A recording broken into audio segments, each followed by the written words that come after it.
Pemirsa, sekelompok penagih utang di Gunung Kidul, Yogyakarta menyiram kepala desa menggunakan air karena masalah utang piutang. Intimidasi tersebut viral di media sosial dan menuai kecaman publik.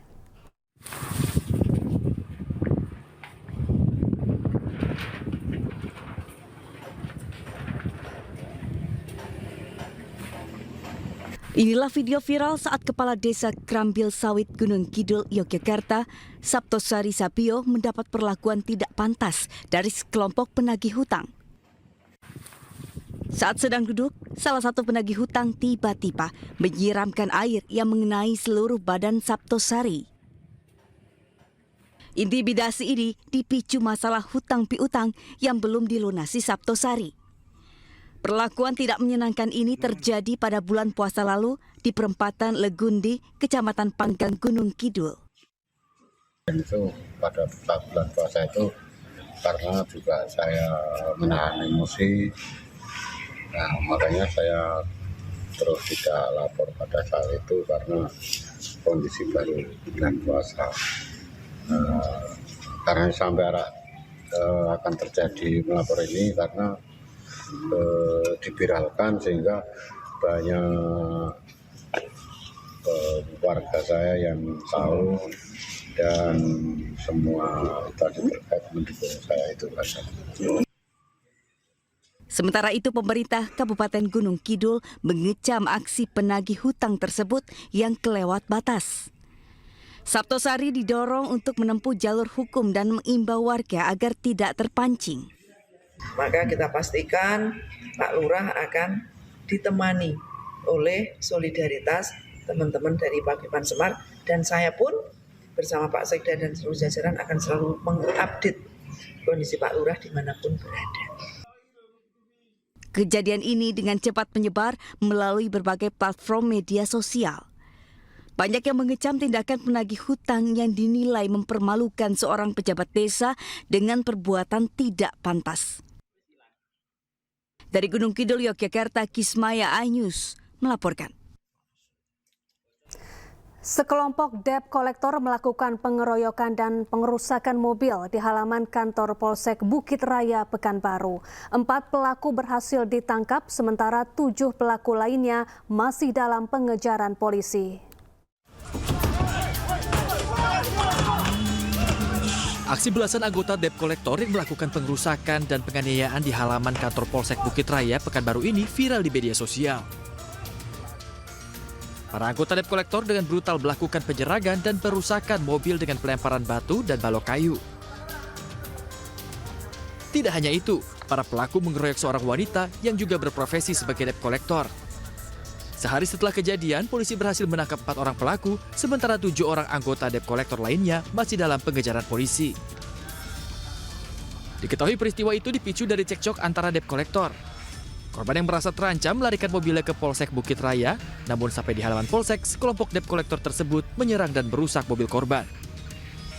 Terjadi cekcok di Buraya sesama debt collector yang saat itu ingin melakukan penarikan terhadap kendaraan.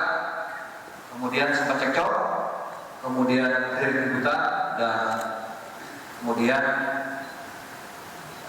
diselesaikan. Dari para pelaku, polisi mengamankan barang bukti yang digunakan para pelaku untuk melakukan perusakan mobil serta penganiayaan. Saat ini keempat pelaku ditahan di Polda Riau dan 7 pelaku lainnya masih dalam pengejaran polisi. Dari Pekanbaru Riau, Indra Yose Rizal, iNews melaporkan.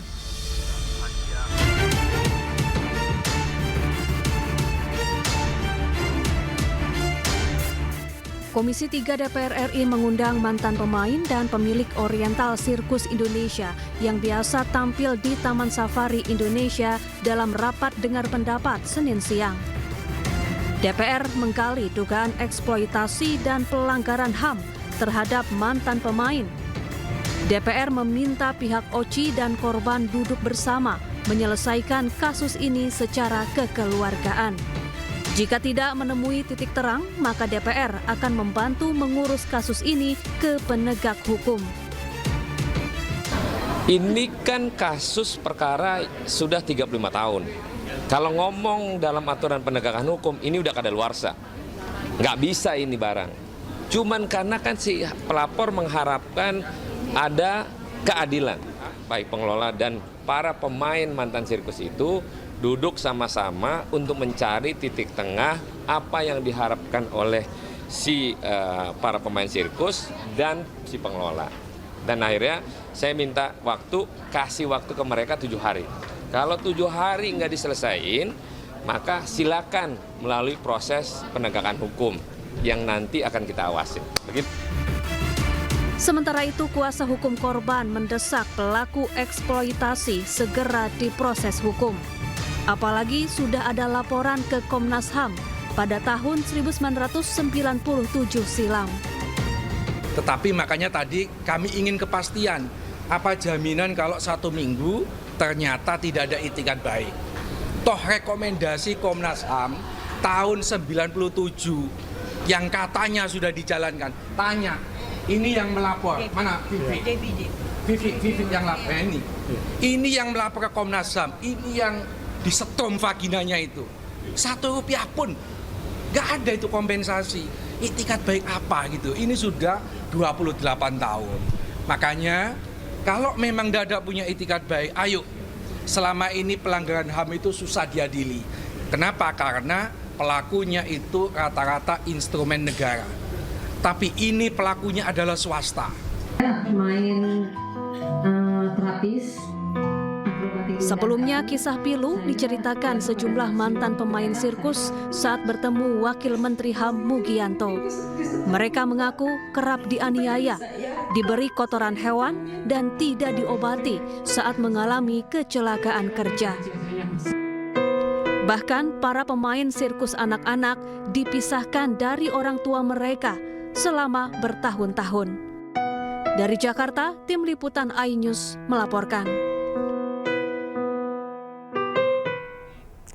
Anggota Komisi 3 DPR bertanya soal anak-anak usia dini yang dijadikan pemain sirkus dan dipisahkan dari orang tua mereka. Sementara itu, pemilik sirkus membantah tuduhan eksploitasi dan pelanggaran HAM. Kami ingin bertanya, niat awalnya apa Pak? Kok kenapa harus mengambil anak-anak usia dini untuk dijadikan pemain sirkus? Dan apakah memang tadi kan sudah disinggung juga masalah ada kontrak juga yang katanya sempat disiarkan bahwa para korban ini mau disekolahkan. Nah, bagaimana tentang kejelasan kontrak tersebut? Apakah memang dari niat awalnya memang benar-benar tidak mau menyekolahkan tetapi hanya untuk menjadikan pemain sirkus atau bagaimana? Saya ingin mendengar itu. Jawab sana, tolong Bapak, mungkin kan itu diserahkan ke orang tua saya. Nah, kan saya juga nggak tahu, kan saya masih kecil juga di sirkus sama-sama mereka semuanya, dan bedanya nggak berapa. Dan diserahkan sana, perjanjian apa kita tidak tahu juga. Tapi kan sudah, ya Bapak Ketua, maaf ya, mereka sudah diterusurkan ke tempat-tempat mereka punya, mana kan dari panti asuhan, dari mana semua mereka sudah kenal, mereka datang ke rumah, ini semuanya menitip semuanya. Satu, menaikkan Ida Pak. Untuk Ida mengalami suatu yaitu tuduhannya kepada kami atau melantarkan saudara Ida ini, memang Ida mengalami kecelakaan kerja, yaitu saya tidak bisa mengungkapkan itu betul kejadian, bahwa yang namanya sirkus memang penuh resiko. Saya sendiri juga sakit juga Pak, pinggang. Saya tapi tidak main terapis Pak. Saya mainnya adalah main akrobat Pak. Nah itu semua tentu ada kedisiplinan untuk standarnya. Kedisiplinan untuk kepada semua segala-galanya. Namun kami memiliki bukti waktu jatuh langsung pakai pesawat Garuda, yaitu tiketnya ada, nanti bisa dilakukan juga. Dibawa tanggal itu juga masuk ke rumah sakit Sumber Waras, dioperasi dengan dokter yang ini ada juga buktinya, dan juga dirawat. Dan itu Bapak Ibu anggota Dewan yang terhormat, yaitu satu operasi pada zaman itu